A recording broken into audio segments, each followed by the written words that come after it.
ایک شعبہ روحانیت، اس میں ایک فلسفہ پایا جاتا ہے، یا کم از کم کہہ لیجیے فلسفہ نہیں تو رول ہی ہے، وہ کیا ہے کہ مرشد ایک ہوتا.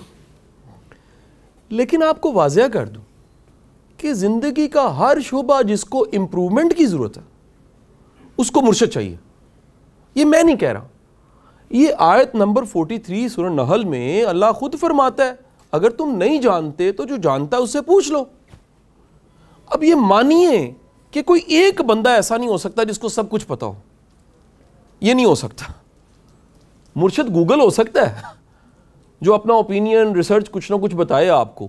آج ایک وہ نئی ایک محترمہ مرشد آ گئی چیٹ جی پی ٹی رحمت اللہ علیہ.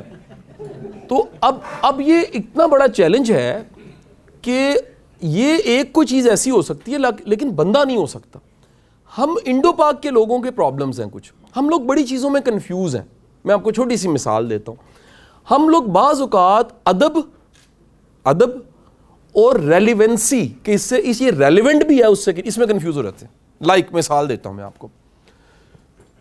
میرے والد محترم میرے لیے انتہائی قابل احترام، میرے پیر و مرشد ہیں زندگی میں. اگر پریکٹیکلی میرا یہ جملہ بڑا وائرل ہوا کیونکہ جملے چوری بڑے ہوتے ہیں تو وہ پھر بعد میں خبر نہیں ہوتی کہ وہ کہا کس نے تھا اور وہ چلا کہاں گیا.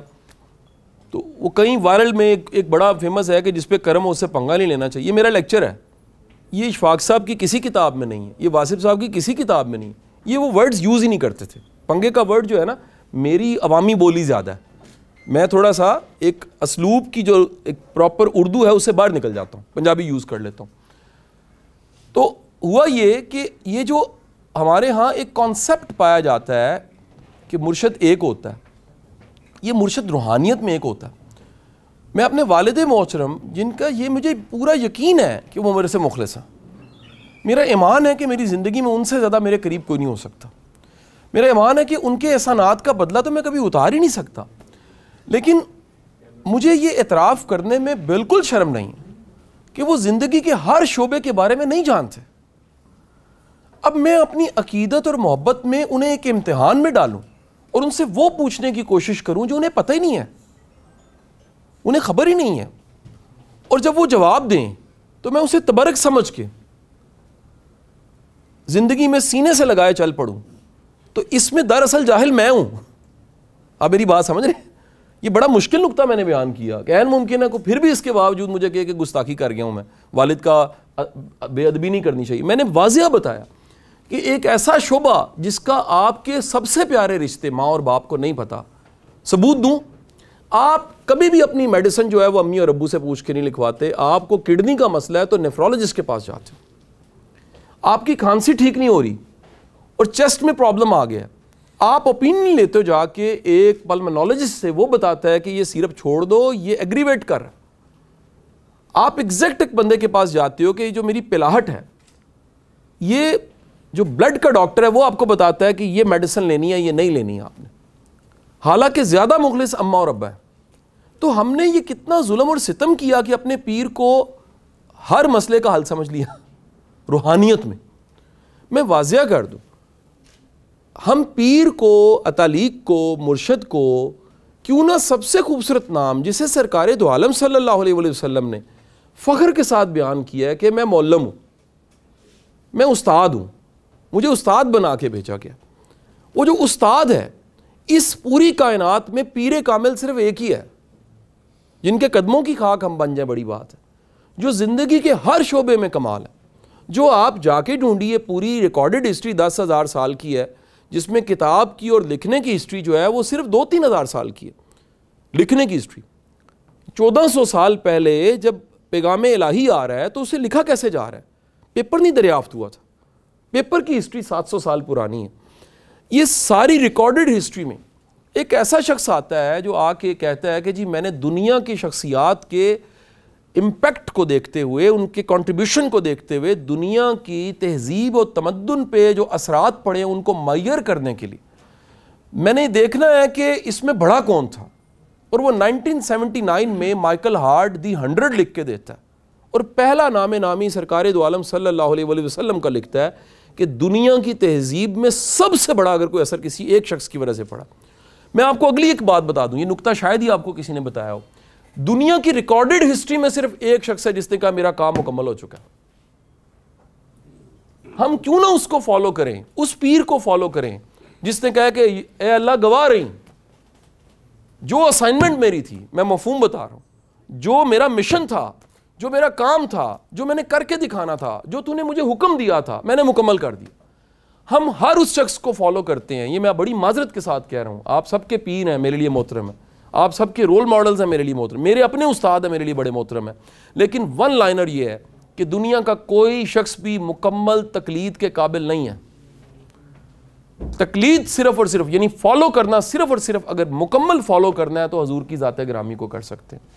اور اگلی بات آپ کو بتا دوں, اگر آپ کو پھر بھی آپ کے پرابلم کا حل نہیں مل رہا تو مہربانی فرما کے سیرت کی مزید کتابیں پڑھ لیجئے. یہ ہو نہیں سکتا کہ ایک دین مکمل ہو, وہ ذات گرامی مکمل ہوں, آخری نبی ہوں, اور ہمیں جواب نہ مل رہا ہو. ٹھیک ہے جی, تو وہ ہمارے پاس ممکن ہے کہ وہ کتاب نہ ہو جس میں ہمارے مسئلے کا حل نہیں. دوسری آپ سے گزارش کر دوں, اب کرنا کیا چاہیے, اس سورۃ نحل کی آیت کو سامنے رکھتے ہوئے زندگی کا ہر وہ شعبہ جو کمزور ہے اس کا استاد ڈھونڈیے, ہر وہ شعبہ. اب اس آیت میں نا 3 میسج ہیں. پہلا میسج یہ, اگر تم نہیں جانتے, یہ اعتراف کرنا سب سے مشکل کام ہے. رائن ہالیڈیز اپنی کتاب ایگو از اینمی میں کہتا ہے کہ دنیا کی سب سے خطرناک ایک ایسی چیز ہے, ایک ایسا دشمن ہے, اگر وہ دشمن پیدا ہو گیا ہے آپ کو دنیا کے کسی دشمن کی ضرورت نہیں, فنا کر دے گا آپ کو, اور اس دشمن کا نام ایگو ہے. یہ اتنی خوفناک چیز ہے, یہ ایسے ایسے روپ دھارتی ہے. یہ یقین کیجئے اگر آپ عبادت کرتے ہیں اور ایگو بھی ہے, یہ زیادہ خوفناک حالت میں ہوتی ہے. یہ اگر تہجد گزار میں پائی جاتی ہے یہ زیادہ خوفناک ہوتی ہے. یہ اگر تسبیح پڑھنے والے میں پائی جاتی ہے زیادہ خوفناک ہوتی ہے. یہ اگر کسی حالت وضو میں پورا دن رہنے والے میں ایگو پائی جاتی ہے یہ زیادہ خطرناک ہوتی ہے. یہ سخاوت کرنے والے میں اگر پائی جاتی ہے زیادہ خطرناک ہوتی ہے. وجہ کیا ہے, یہ ایسا خوبصورت روپ دھارتی ہے کہ اس کو یہ ایگو یقین دلاتی ہے کہ سارے چھوٹے میں بڑا ہوں, اور جو مجھے پتا ہے وہ کسی کو نہیں پتا. اور اس کا نتیجہ کیا ہوتا ہے, یہ اعتراف کرنا کہ مجھے نہیں پتا. لوگ تو برا مناتے ہیں. میں پرسوں میں الحمرا سے نکل رہا, ایک صاحب آئے, انہوں نے مجھے کہا جی یہ سوال ہے میرا. میں نے ہاتھ کھڑے کیے, میں کہا مجھے نہیں پتا. کہتے چنگے بندے ہو تسی, تانوں نہیں پتا. میں نے کہا جی میں اعتراف کر رہا ہوں مجھے نہیں پتا. ہمارا پرابلم یہ ہے کہ ہم ایسے پیر کو مانتے ہیں جو ہر چیز میں اپنا ایک اوپینین دے دیتا ہے, یا وہ کہتا ہے جی یہی ڈیفینیٹ ہے. کوئی چیز ڈیفینیٹ نہیں ہے. یہ ابھی 7 بجنے میں 15 منٹ جو رہ گئے یہ ڈیفینیٹ نہیں ہے. دنیا میں پتہ نہیں کتنے ملک ہیں اور اس وقت کتنے وقت چل رہے ہیں اور کیا ٹائم فریم کا سارا کانسیپٹ ہے, کچھ ڈیفینیٹ نہیں ہے. یہ ہاتھ آپ کے لیے اس طرف سے سیدھا ہے, میری طرف سے الٹا ہے. ہم کیسے کسی چیز کو ڈیفینیٹ کہہ سکتے ہیں؟ سو نتیجہ یہ ہے کہ پہلا اعتراف یہ میں نہیں جانتا. دوسرا یہ جو جانتا ہے یہ اس سے مشکل کام ہے. اس ملک میں اتنا بڑا جو زوال ہم دیکھ رہے ہیں, چیلنج دیکھ رہے ہیں, اس کی وجہ کیا ہے, ہمیں یہ پتہ ہی نہیں کون جانتا ہے, اور جو جانتا ہے اس پہ اعتبار ہی نہیں ہے. صرف ایک چیز کا جنازہ نکلا 76 سالوں میں, اعتبار کا جنازہ نکل گیا. اور اس اعتبار کے جنازہ نکلنے کے بعد وہ ہم کبھی سائیکالوجی تھوڑی بہت پڑھتے تھے, ایز سبجیکٹ تو میں نے نہیں پڑھی, شوقیہ پڑھی, تو ہم پڑھتے تھے کہ جن گھروں میں بڑوں کی لڑائیاں زیادہ ہوتی ہیں ان گھروں کے بچے کرمنل ہونے کا چانس زیادہ ہوتا ہے, نشے کی طرف زیادہ جاتے ہیں, بگڑ جاتے ہیں, بائی پولر ہو جاتے ہیں, شکی ہو جاتے ہیں, بے ایمان ہو جاتے ہیں, ان کی شخصیت میں بڑا ایک فالٹ رہ جاتا ہے.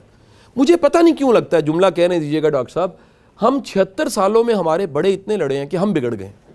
ہم 22 کروڑ اتنے بگڑ گئے. دنیا میں, دنیا ساری کی بات کر رہا ہوں, کئیوں نے دنیا دیکھی ہوگی, یقین کیجئے لوگوں کے بارے میں ایک دوسرے کی پرسیپشن ہوتی ہے, ایماندار ہے, اس کو ثابت کرنا پڑتا ہے کہ وہ بے ایمان ہے, اگر وہ بے ایمان ہے. ہمارا پرابلم یہ ہے کہ ہم ایک دوسرے کی طرف دیکھتے ہیں اور ہمیں لگتا ہے یہ پورا بے ایمان ہے, پھر اس کو ثابت کرنا پڑتا ہے یار میں ایماندار ہوں. یہ اتنا بڑی ٹریجڈی آپ کے ملک اور معاشرے میں ہے کہ ہمارا کسی پہ اعتبار ہی نہیں رہا. ہم کسی سچے کو ماننے کو تیار ہی نہیں ہے کیونکہ ہمیں لگتا ہے سارے جھوٹے ہیں. اور تیسری بات جو ہے وہ ہے پوچھ لو. تو پوچھ لو بذات خود ایک بہت بڑا میسج ہے کہ آپ اپنے اندر وہ تجسس رکھتے ہوئے پوچھیں, اور ادب سے پوچھیں, اور احترام سے پوچھیں, اس میں طنز نہ ہو. آپ کے تعلیمی نظام سے سب سے بڑا جو ہٹ مل رہا ہے وہ یہ مل رہا ہے کہ ہم نے سوال چھین لیے. میں جب ایف ایس سی میں تھا 1996 کی بات ہے, ملتان کے خلاصے بڑے مشہور تھے سونل وے کے علاوہ. اور بالخصوص انگلش کے خلاصے بڑے مشہور تھے. اب تو مجھے وہ یاد ہی نہیں ہے, ان کے نام یاد نہیں ہیں, ان پروفیسروں کے نام یاد نہیں ہیں. تو ہم بالخصوص کوئی ملتان سے آ رہا ہوتا تو ہم اسے کہتے تھے کہ ایک تو سون الوے کا ڈبہ لے آؤ اور دوسرا انگلش کے اور باقی سبجیکٹس کے خلاصے لے آؤ. اور وہ ایسے شاندار رٹے لگا کہ ہم پورے نمبر لیتے رہے کہ اب سمجھ آئی کہ وہ تو نالج نہیں تھا. وہ جو ہم نے پوچھا وہ پوچھے بغیر جو یادداشت ہے نا, اگر تجسس نہیں ہے اور کوئی چیز آپ کے حافظے میں اور گولڈ میڈل آپ کے گلے میں آ گیا ہے, وہ انتہائی خوفناک ہے. آپ زندگی بھر ٹو کے رستہ ڈھونڈتے رہیں گے, ملے گا کوئی نہیں آپ کو, کیونکہ یادداشت کا علم انتہائی ٹیمپریری ہوتا ہے. ایکسپوئر کا علم, پریکٹیکل نالج, عملی طور پہ کسی چیز سے آپ گزرے, وہ سب سے بڑا علم ہے. اور کوئی سوال؟